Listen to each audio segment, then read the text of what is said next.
for a better future. Be in a room filled with hardworking American patriots who love their country, who salute their flag, and who pray for a better future.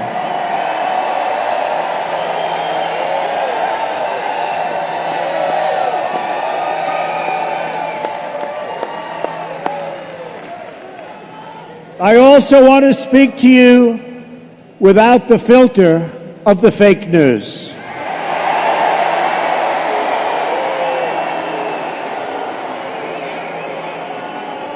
The dishonest media, which has published one false story after another, with no sources, even though they pretend they have them, they make them up in many cases. They just don't want to report the truth, and they've been calling us wrong now for 2 years. They don't get it, but they're starting to get it. I can tell you that. They've become a big part of the problem. They are part of the corrupt system.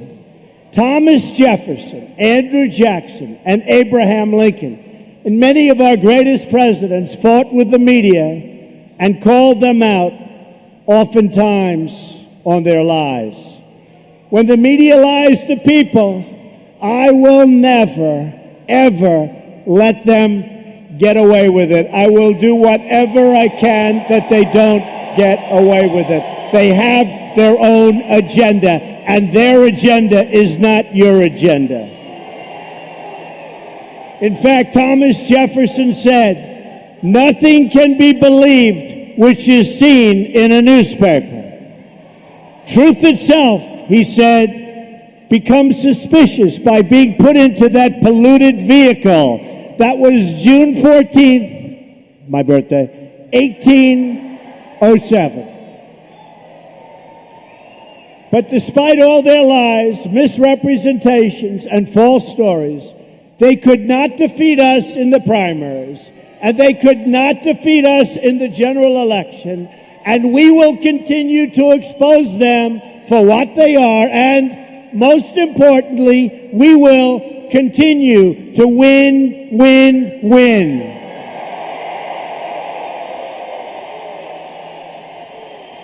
We are not going to let the fake news tell us what to do, how to live, or what to believe.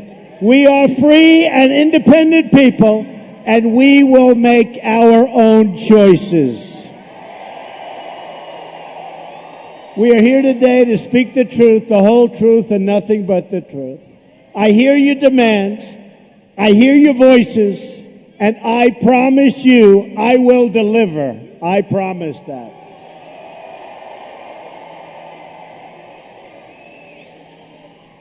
And by the way, you've seen what we've accomplished in a very short period of time. The White House is running so smoothly, so smoothly. And believe me, I and we inherited one big mess. That I can tell you. But I know that you want safe neighborhoods where the streets belong to families and communities, not gang members and drug dealers who are right now, as I speak, being thrown out of the country, and they will not be let back in. We will have strong borders again.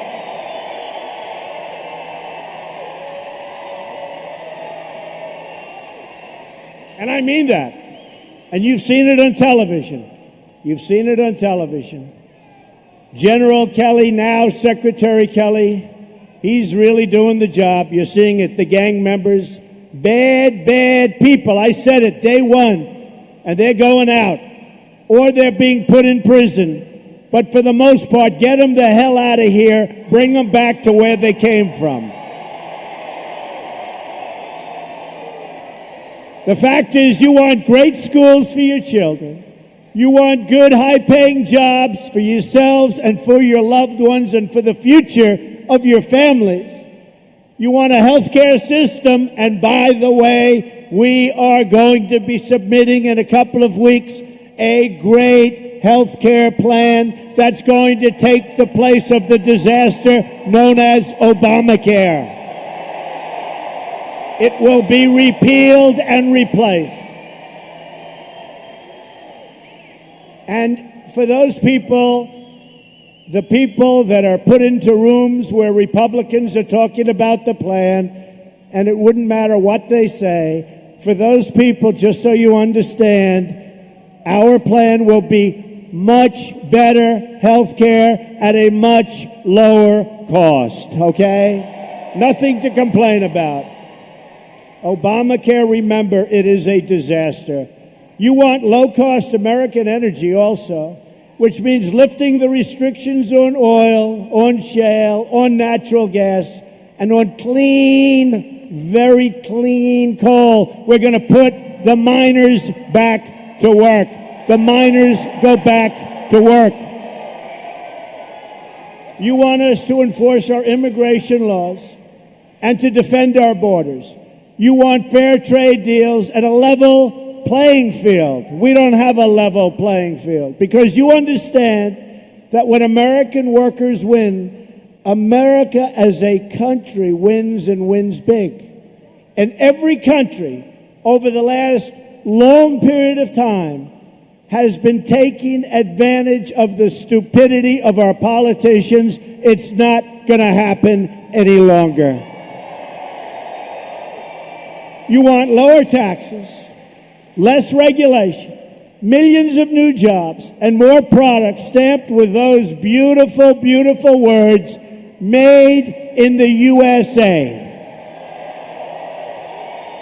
You want to make it easier for companies to do business in America and harder for companies to leave. We don't want companies saying, everybody's fired, we're moving to another country, we're going to make the product, sell it across the border, and isn't that wonderful? Not going to happen anymore. We're going to have strong borders, and when they want to sell that product back across our border, they're going to pay a 35% tax, and you know what? They're never going to leave. They will never, ever leave. And you've seen that because I've already displayed it for the last 2 months, even before I got into office. They're not leaving. And if they do, they're going to pay a very, very big price for terminating the relationship to our workers. You want a government that serves the people, not the donors and not the special interests. In short, you want a government that keeps its promises. A great spirit of optimism and sweeping, and you see it, it's sweeping all across the country. Look at what's happening to the stock market. Look at what's happening to every poll when it comes to optimism in our country. It's sweeping across the country. And in fact, every day for the last long period of days, the stock market, meaning companies, have been hitting new highs. They're going to start hiring. It's going to be a new day in America. You're going to be proud again. Jobs are already starting to pour back in. They're coming back in like you haven't seen in a long time. Ford, General Motors, Fiat Chrysler are bringing in and bringing back thousands of jobs, investing billions of dollars because of the new business climate that we are creating in our country. In Arizona, Intel, great company, just announced it will open a new plant that will create at least 10,000 brand new, beautiful American jobs.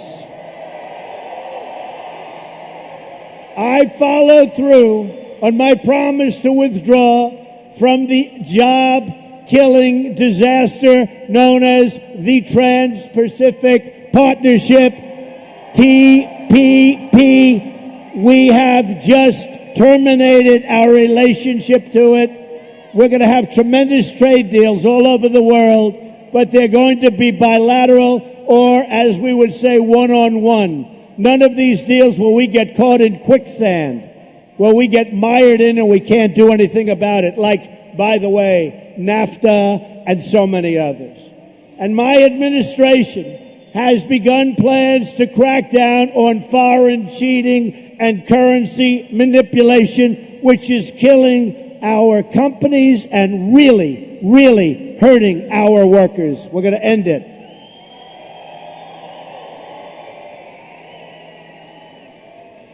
within a few days of taking the oath of office, I've taken steps to begin the construction of the Keystone and the Dakota Access Pipelines.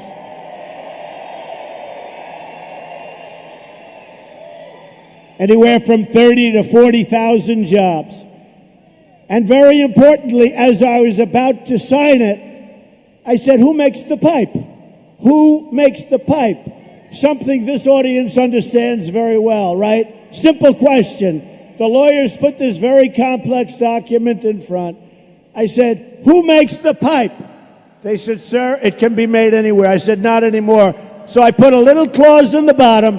The pipe has to be made in the United States of America if we're going to have pipelines.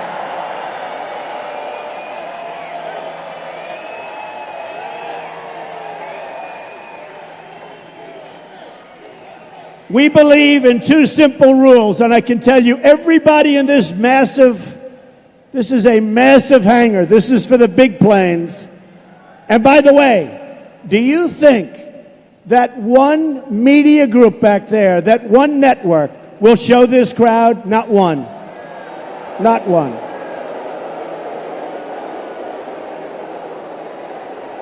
They won't show the crowd. You know, coming in on the plane, and that plane represents so much, and just so you know, they were close to signing a $4.2 billion deal to have a new Air Force One. Can you believe this? I said, no way. I said, I refuse to fly in a $4.2 billion airplane. I refuse. So I got Boeing in, and it is actually two planes. A lot of people don't know. The Air Force One project is actually two planes. Why they need two planes, we'll have to talk about that, but they have two planes. But we've got that price down by over $1 billion, and I probably haven't spoken, to be honest with you, for more than an hour on the project. But I got the generals in who are fantastic. I got Boeing in. But I told Boeing it's not good enough. We're not going to do it. The price is still too high. On the F-35 fighter jet, we were hundreds of billions of dollars over budget. 7 years late. Great plane. Lockheed Martin. A great plane. So think of it. They're 7 years late. They're hundreds of billions of dollars over budget. Other than that, by the way, the project is going extremely well. And I got the folks in from Lockheed Martin, who are terrific people and a terrific product, by the way. I also got Boeing in. I said, do me a favor, give me a competing offer. And now they're competing and fighting, and we've gotten hundreds of millions of dollars off the price of a plane that was going to be ordered. In other words, if my opponent got in, there would have been no calls made to Lockheed and Boeing. They would have signed contracts. So they're going to make plenty of money, but it's going to be a lot less than they would have made without Trump, that I can tell you. And that's, you know, you might as well know about it. Because nobody talks. And by the way, that's for fighter jets, one of the biggest orders in the history of aviation. The order for the F-35, you've been reading about it, because it was a disaster under the last administration, a disaster.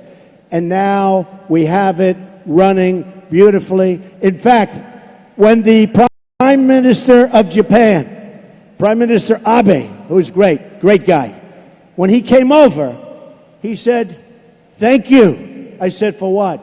You saved us many, many millions of dollars on the F-35 fighter jet. Because when I negotiated, I took our allies into the same negotiation. So the first thing he did was he thanked me for saving them money. And that's good. Okay, that's good. I know the media will never thank me, so at least Japan is thanking me, right? But we believe in two simple rules. Buy American and hire American. We believe in that. We've just issued a new order which requires that for every one new regulation, 2 old regulations must be eliminated. And by the way, a new director was just approved. Can you imagine the length of time it's taking the Democrats? And I actually think it's an embarrassment to them. But this is getting into be record-setting territory. These are incredible people. Scott Pruitt was just now approved for the Environmental Protection Agency. He'll do so good. He'll do so good. But he won't have projects going 10 and 12 years and then getting rejected. And they may be rejected, but they'll be rejected quickly. But for the most part, they're going to be accepted. They're going to be environmentally friendly, and he is going to be a great secretary. He will be amazing. So we're very happy. That took place yesterday. That's going to be a big difference because they were clogging up the veins of our country with the environmental impact statements and all of the rules and regulations. It was impossible to navigate for companies. And what did it really mean? Forget about the companies. What did it mean? It meant no jobs. It meant companies leaving our country and going to foreign countries to do things that they'd rather do here. So we're going to have a whole big situation. We are going to unfree all of those companies. They're going to have freedom. They're going to be able to build what they want to build. It'll be environmentally friendly, and we're going to start producing jobs like you've never seen before. That's going to happen. That was a big thing. We're standing up for the incredible men and women, always, of law enforcement. We're standing up. And I can tell you, the military and law enforcement, they stood up big. I don't say for me. I'm the messenger, folks. I'm the messenger. They stood up for us in this last election. We got numbers that nobody believed were possible from law enforcement and from military. Basically, people that wear uniforms like us. Isn't that nice? And I saw this man on television just now. I just saw him on television. He said, I love Trump. Let Trump do what he has to do. That's my guy right there. It's true. Come here. Come here. No, I'm coming in. That's okay. Let him up. Let him up. I'm not worried about him. I'm only worried he's going to give me a kiss. I'm not worried about anything else. This guy is so great. He was one of many people. They're interviewing people in the line. And I have to say, there's a tiny group of protesters out there, and they were given as much publicity as this massive room packed with people. But they interviewed this man. Come on up here. Come on up. This guy was great. Hop over the fence. Come on. He can do it. This guy's in good shape. Look at him. Look at this guy. Come on. This guy is great. Don't worry about him. No. Come here. They're going to throw. Come on up. Come on. Come here. Come on. This guy,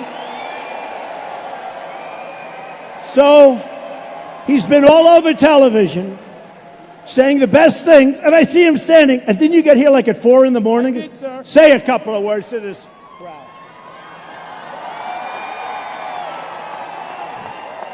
Mr. President, thank you, sir.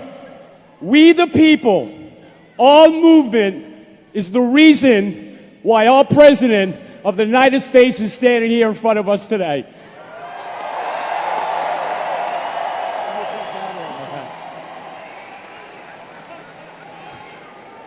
When President Trump, during their election, promised all these things that he was going to do for us, I knew he was going to do this for us. Thank you, Mr. President. Mr. President, thank you so much, sir. A star is born. A star is born. Thank you, man. Thank you. Come here.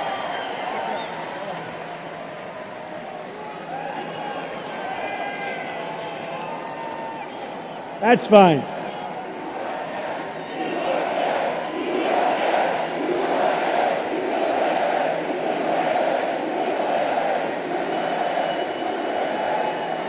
I wouldn't say that Secret Service was thrilled with that, but we know our people, right? We know our people.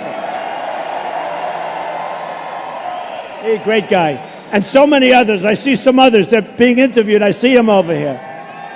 They came at 4 in the morning. The media will give them no credit. The media, as I told you, they won't show this crowd. Look at that, all the way outside of this. And this is as big a hangar as you get. All the way outside, way back to the fences. Amazing. I want to thank you. But I want to thank everybody. So I've directed the Department of Justice to take a firm stance to protect our cops, sheriffs, and police from crimes of violence against them. We will work with our police, not against our police. Our police do a great job, and they've never been troubled like they're troubled now. It's very unfair what's happening. So we want to cherish our law enforcement. And we will always protect those who protect us. We've directed the creation of a task force for reducing violent crime in America, including our inner cities. We're going to make our inner cities safe again. Look at what's going on. Look at what's happening in Chicago. Hundreds of shootings, hundreds of deaths. I'll tell you what's happening in Chicago and many other places. Safety is a civil right, and we will fight to make America totally safe again. I've ordered the Department of Homeland Security and the Department of Justice to coordinate on a plan to destroy transnational criminal cartels which are all over the United States, and we are going to stop the drugs from pouring into your country, into your community, into your cities, and poisoning our youth. We're stopping it. We're stopping it. We've taken historic action to secure the southern border, and I've ordered the construction of a great border wall, which will start very shortly.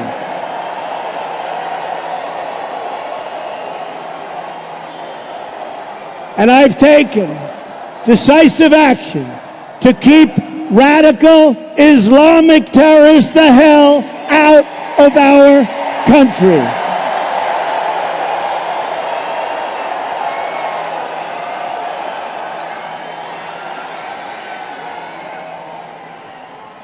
So, you probably read where we want to enforce the laws as existing. And so we signed an order a couple of weeks ago, and it was taken over by a court, originally by a judge, and then it's very sad. And you know, the reason is for protection and safety.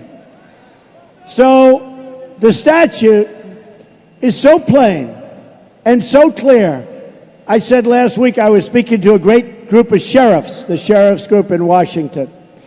And I said, if you have a college education, you can understand it. If you have a high school education, you can understand it. If you were a bad student in high school, you can understand it. And I was told, I'll check, but I found it hard to believe, in an over 30-page decision by the appellate court, 3 judges. And you could tell by the way they were reacting because it was broadcast on television, and everything we do gets a lot of people watching. So you could tell by the way that phone call went, wasn't looking good. And when they wrote their decision, as I understand it, maybe I'm wrong, but they didn't write the statute that we're making the decision about. Because every word of the statute is a total kill for the other side. So I thought I'd read it. And here's what it says. This is what it says. Whenever the president finds that the entry of any aliens or any class of aliens into the United States. Okay, so essentially, whenever somebody comes into the United States, right? If it would be detrimental to the interests of the United States, okay? Now, you know the countries we're talking about. And these were countries picked by Obama. They weren't even picked. They were picked by Obama. He may, so the president may, by proclamation, and for such period as he shall deem necessary. Now, because it's old, it should have said he or she, right? They were not politically correct when they drew this. In fact, that's the only thing that was actually wrong with it.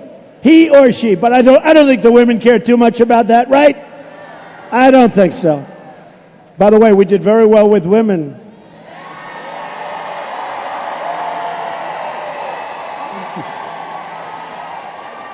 You know, my wife said when some of these phony polls were put out, you know, the CNN poll was so far off, the phony polls.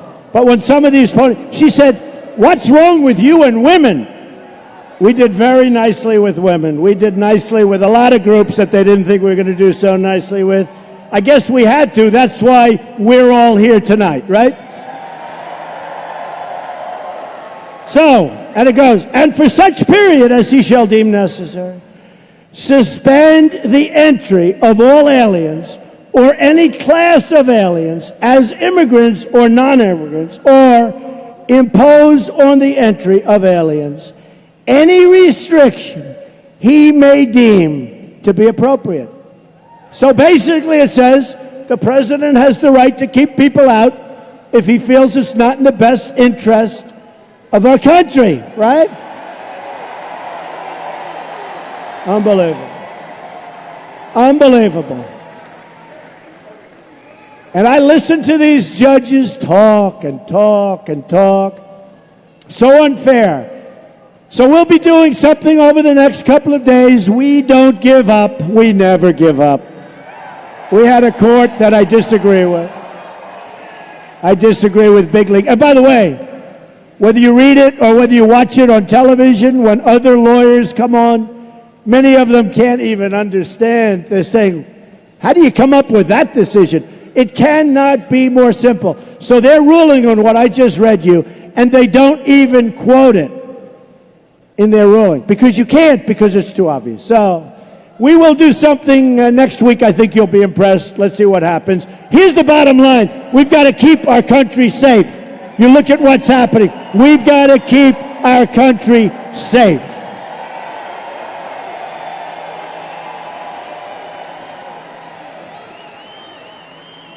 You look at what's happening in Germany. You look at what's happening last night in Sweden. Sweden. Who would believe this? Sweden.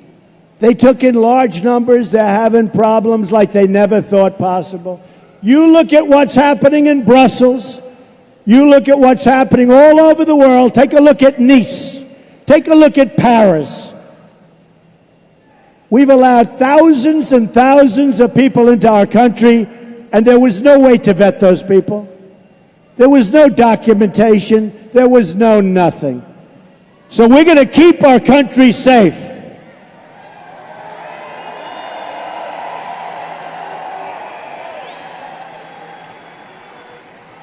And we all have heart, by the way. And what I want to do is build safe zones in Syria and other places so they can stay there and live safely until their cities and their country, that mess that I was left by Obama and everybody else. Folks, we were left a mess like you wouldn't believe. But we're going to build safe zones. We're going to have those safe zones. You know, we do owe $20 trillion, okay? So we're going to have the Gulf states pay for those safe zones. They have nothing but money. And we're going to do it that way instead of taking massive numbers, tens of thousands of people into our country, and we don't know anything about those people. We want people to come into our country, but we want people that love us. We want people that can cherish us and the traditions of our country. We want people that are going to be great for our country.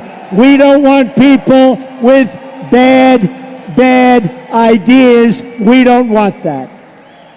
I've also directed the defense community, headed by General, and now he said it. He said it. And now Secretary Mad Dog Mattis, to develop a plan to totally destroy ISIS. I have ordered the Department of Defense to begin plans for the great rebuilding of the United States military. We will pursue peace through strength. Our military is badly depleted. You have planes in the military where the father flew them and now the son is flying them. They're so old. We make the best equipment anywhere in the world. We're going to start using our best and most modern equipment. And we're going to make sure that our veterans have the care they need when they come home. We love our veterans. We're going to do a great job for our veterans. Our veterans have been very, very sadly treated. These are our great, great people. We owe them so much. Our veterans are going to be taken care of for once and for all. Our system and our country has let down our veterans. We are not going to let that go on any further. You wait till you see what we're going to be doing for our great veterans. Thank you, veterans, for all. Who's here? Who's a veteran? We're going to take care of our veterans. We're going to downsize the bloated bureaucracy and make government lean and accountable. We are going to drain the swamp in Washington, D.C.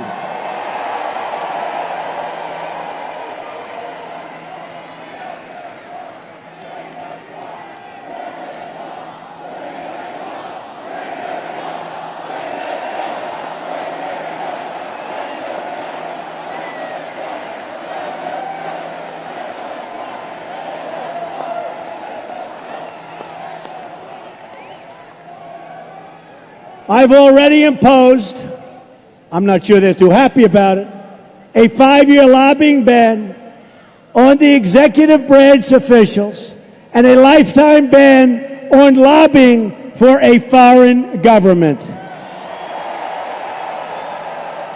And there's another major promise I have kept to the American people. I've nominated a fantastic justice to replace the late, great Justice Scalia. His name is Judge Neil Gorsuch. And he comes from my list of 20 very, very highly qualified judges. He's an incredible, and he has an incredible resume. He's respected by all. His education is as good as it can get. His writings are truly amazing. He will be a true defender of our Constitution. So let's tell the Senate Democrats to support his nomination for the good of the country, because what's happening with the Democrats, no wonder they're doing so badly. No wonder they're doing so badly. You take a look, race after race. I just want to tell you, in case you didn't read it, of course, you're reading the fake news, but the Democrats were supposed to win the presidency. That didn't happen. They were supposed to take over the Senate. That didn't happen. And they were supposed to take over, potentially, even the House. It was going to be, 4 weeks out, the greatest defeat in the modern history of American politics. And it was, but it was for the Democrats, not for the Republicans.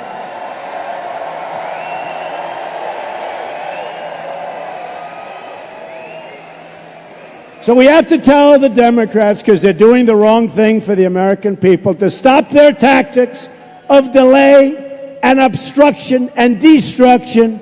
They got to get on with it. My administration is also pushing ahead strongly with very historic tax reform. We are working to lower tax rates on the middle class, to reduce tax rates big league on businesses, and to make our tax code more fair and very simple for all Americans so it's understandable by everyone.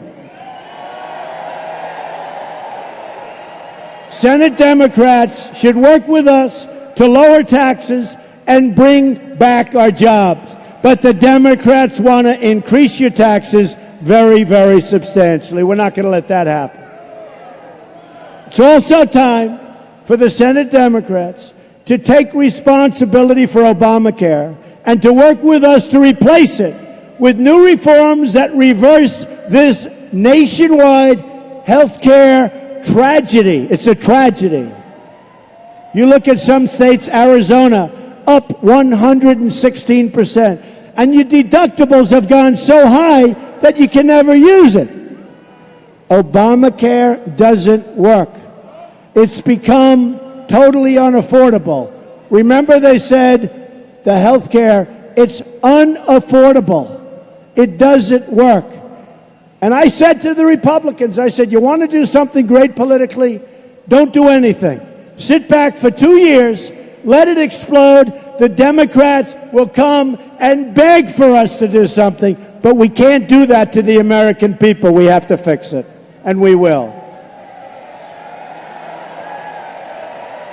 We need members of both parties to join hands and work with us to pass a $1 trillion infrastructure plan to build new roads and bridges and airports and tunnels and highways and railways all across our great nation. You're all part of this incredible movement.